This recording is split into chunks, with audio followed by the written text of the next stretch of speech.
Hello guys, so welcome to my first installment of this new Mukbang series that will be completely featuring scary stories to tell in the dark. I will be reading every single story, giving my analysis, giving my review, giving my little insight into every story from this book. Hopefully I continue on to book 2, but we'll see how far we can even get in book 1. This shit scares me. Like, I'm not kidding. This scared me as a kid. Like, it haunted me even now. Like, I don't remember everything fully, but I remember the fear, if that makes sense. So this book originally was copyrighted in 1981.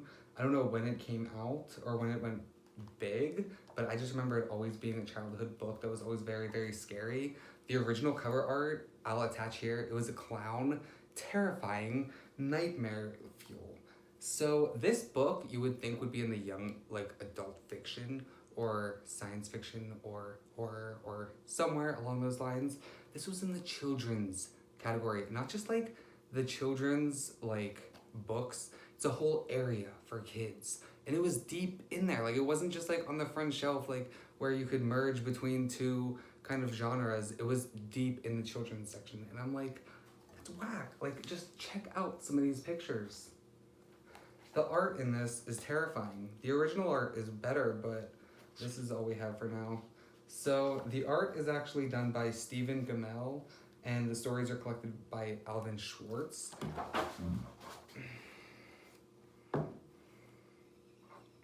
This book is the real deal. It's coming out with a movie this summer, so that'll be really interesting. They have an adaptation book then later. I guess it's coming out at the end of June. We're kind of getting to the end of June here soon. So without further ado, our mukbang is entirely vegan because I've had a hard time finding vegan mukbangers, but be the change you want to see, right? So we have green beans. I'm just digging right in. With some vegan cheese sauce. It coagulated at the top a little bit, but that happens even with grilled cheese. So the vegan cheese sauce is just vegan cheese melted with almond milk, a little bit of coconut oil, and then chicken seasoning from Mrs. Dash. And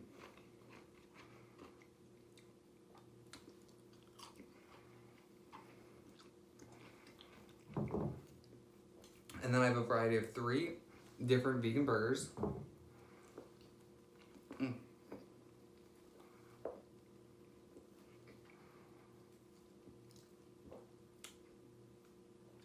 This one is the Boca Burger.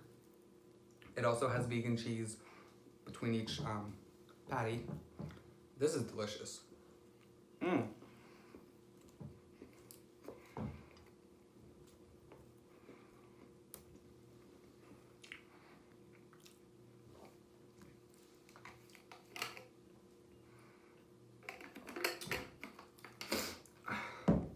a little bit under the weather, so sorry, I'm recovering from a sickness. Absolute favorite vegan burger.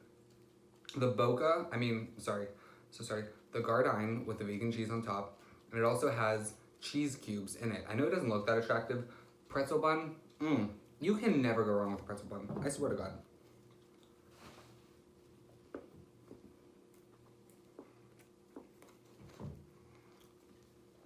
I'm gonna cut to get napkins real quick. Alrighty, so I already know what the comments are gonna say. You're gonna say, why did you get a napkin but you didn't get any forks? Honestly, I can't even give you an explanation. But green beans are the type of fruit or vegetable, legume, that like you can eat with your fingers, I feel like. Like, you can eat chicken nuggets with your fingers, but not like a green bean. I don't get that. Alright, so without further ado, let's get into scary stories to tell in the dark. Wow, this is gonna be a fun adventure. So it does come with a little prelude talking about strange and scary things, and just how Alvin Schwartz sees that most scary stories are not necessarily the way that they're told, but how you tell them. Doesn't really make much sense, but it just says talk in a quiet voice. So I'll get soft. This first set is called they're all jump scare stories, okay? So my cat wants to join us. Love this.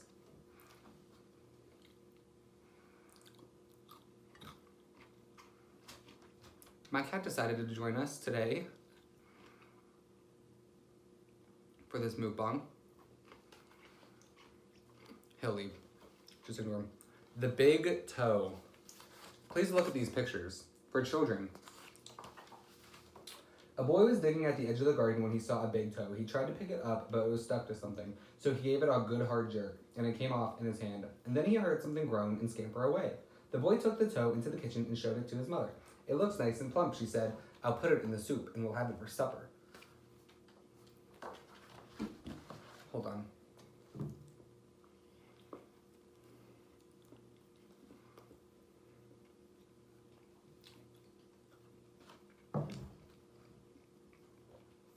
I can understand letting your kids eat meat. That's one thing. Not everybody's vegan. But to eat a toe?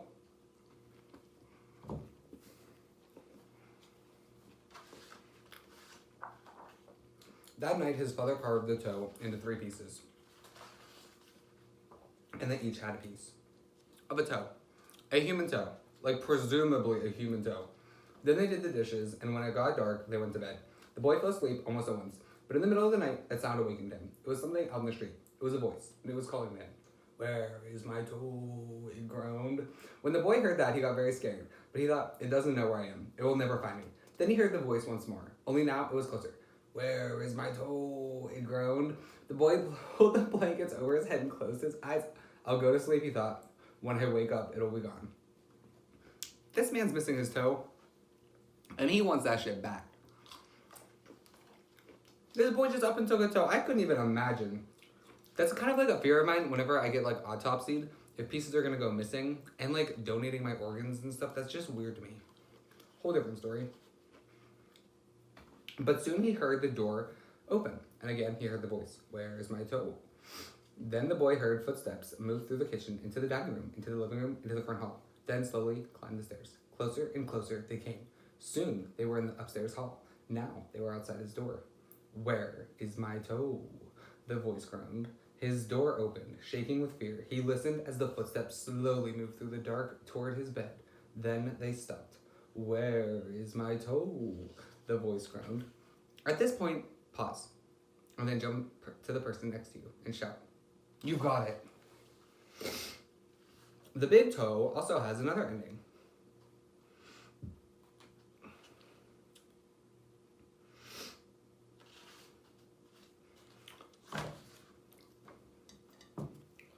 That didn't even make any sense.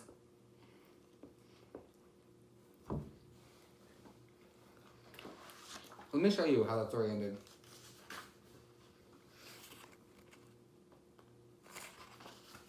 I didn't understand any of that.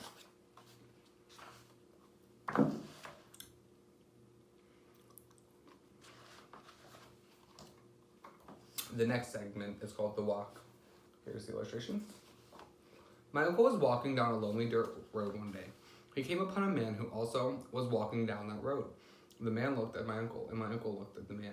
The man was scared of my uncle, and my uncle was scared of that man. But they kept on walking, and it began to get dark. The man looked at my uncle, and my uncle looked at that man. The man was very scared of my uncle, and my uncle was very scared of that man. But they kept on walking, and they came to a big woods. It was getting darker. And the man looked at my uncle, and my uncle looked at the man. The man was really scared of my uncle, and my uncle was really scared of that man. But they kept on walking, and deep down into the woods they went. It was getting darker, and the man looked at my uncle, and my uncle looked at the man. The man was terrible scared of my uncle, and my uncle was terrible scared of him. That was also not that impressive. So I remember as a kid, these were like really, really, really scary.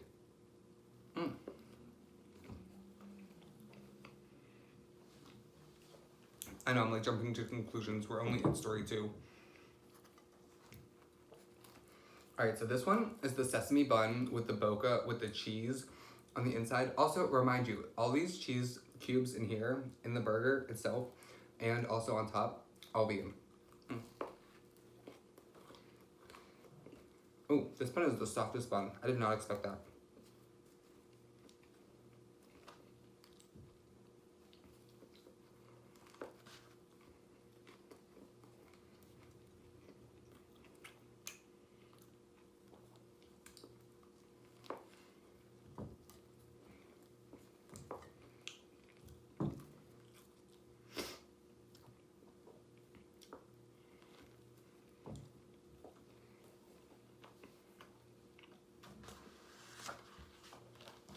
So again, the mention to the motion picture is not based off of every story.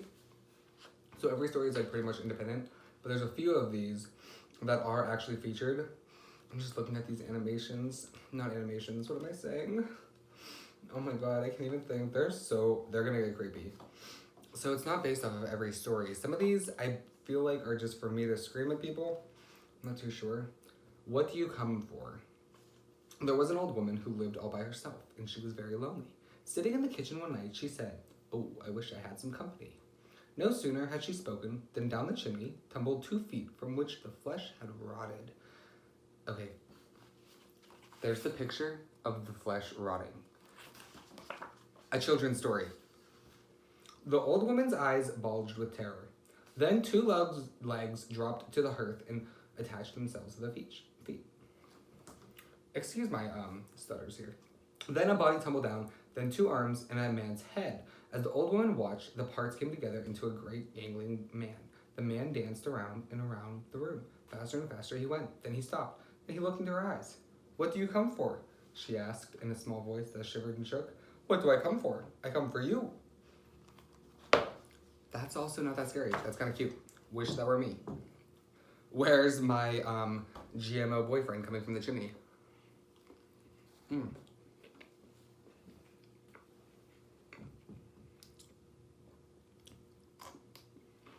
If you've never had green beans and vegan cheese sauce, I'm telling you, try it immediately.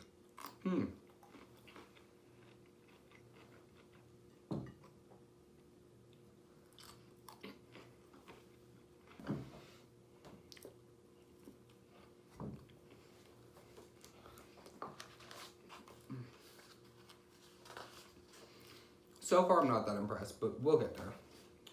I'm sure it'll pick up. Me, Ty Doty Walker. There was a haunted house where every night a bloody head fell down the chimney.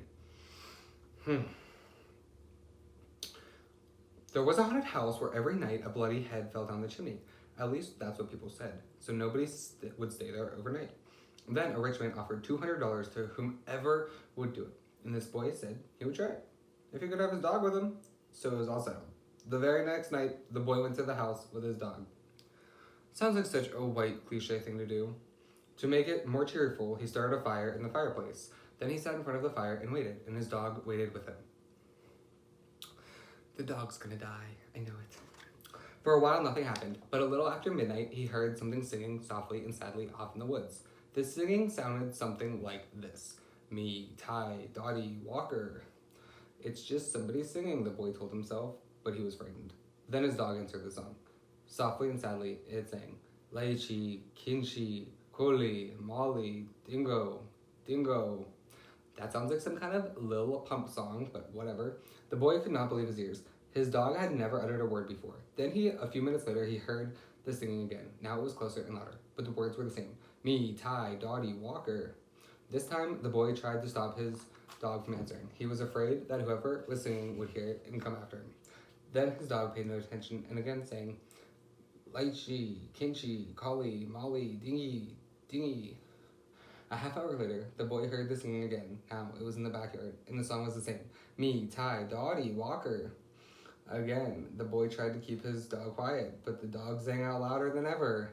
"Lenchi, Kinchi, Kali, Molly, Dingo, Dingo." Soon the boy heard the singing again. Now it was coming down the chimney. "Me, Ty, Dottie, Walker." The dog sang right back. "Lenchi, Kinchi, Kali, Molly, Dingo, Dingo." Suddenly, a bloody head fell out of the chimney. It missed the fire and landed right next to the dog. The dog took one look and fell over, dead from fright. The head turned and stared at the boy. Slowly, it opened its mouth, and... that makes no sense. Okay, these stories kind of suck. If these stories are in any way conducive of what the trailer... I mean, not the trailer, but the whole movie. I feel like the trailer portrayed the movie as very good. Like a full plot. Which makes sense because they took just from one story and made a plot out of it. But I remember these stories being better.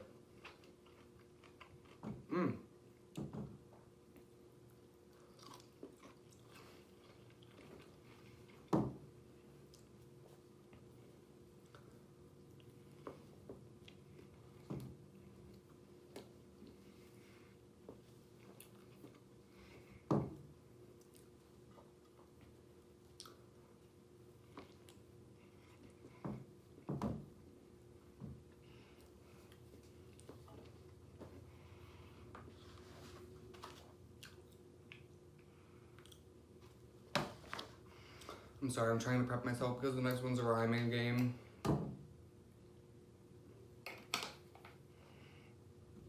I barely know how to read, and I'm over here trying to rhyme.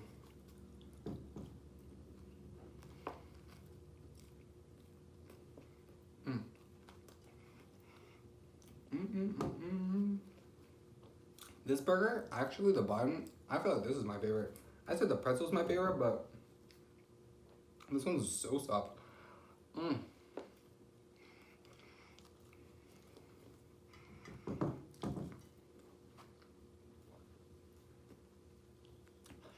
This one is the most dense.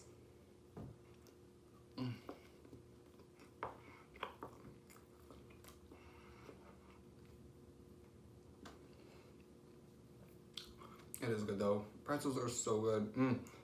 I should put a little bit of salt on that.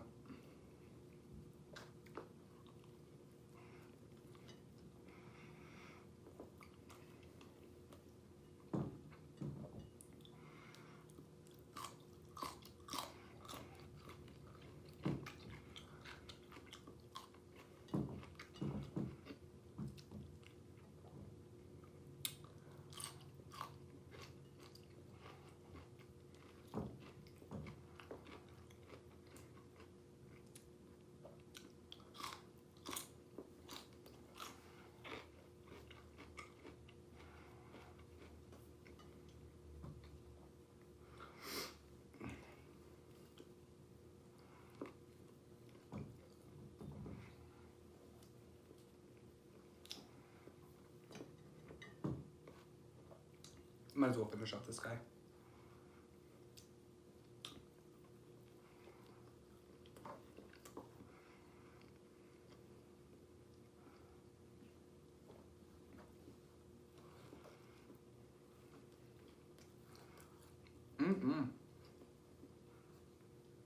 All these burgers got me feeling like Squidward.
A man who lived in Leeds. Here we go, let's try this one. Some say this rhyme doesn't mean anything.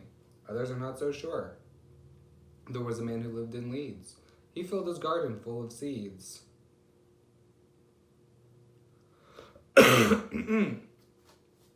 When the seeds began to grow, it was like a garden filled with snow. But when the snow began to melt, it was like a ship without a belt. And when the ship began to sail, it was like a bird without a tail. And when the bird began to fly, it was like an eagle in the sky. And when the sky began to roar, it was like a lion at my door. And when the door began to crack, it was like a penknife in my back. And when my back began to bleed, I was dead. Dead. Dead indeed. Not too sure what the plot of that was.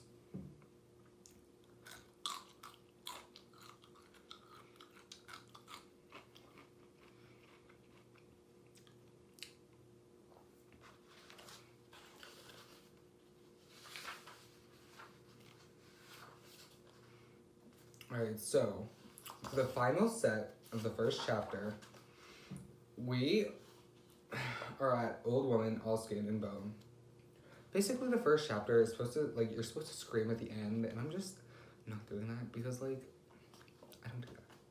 There was an old woman, all skin and bone, who lived near the graveyard all alone. Ooh, she thought she'd go to church one day to hear the parson preach and pray. Ooh. And when she came to the church house stile, she thought she'd stop and rest a while. Ooh. When she came up to the door, she thought she'd stop and rest some more. Ooh.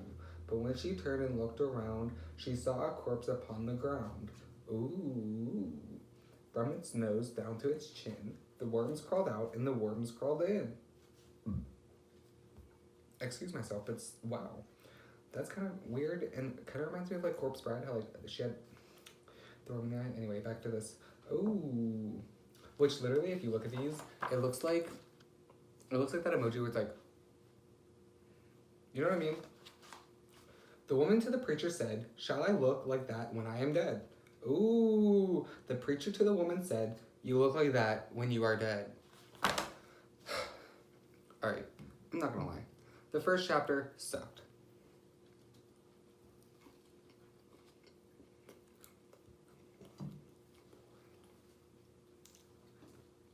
I don't think there was a single story in that first chapter that I liked at all.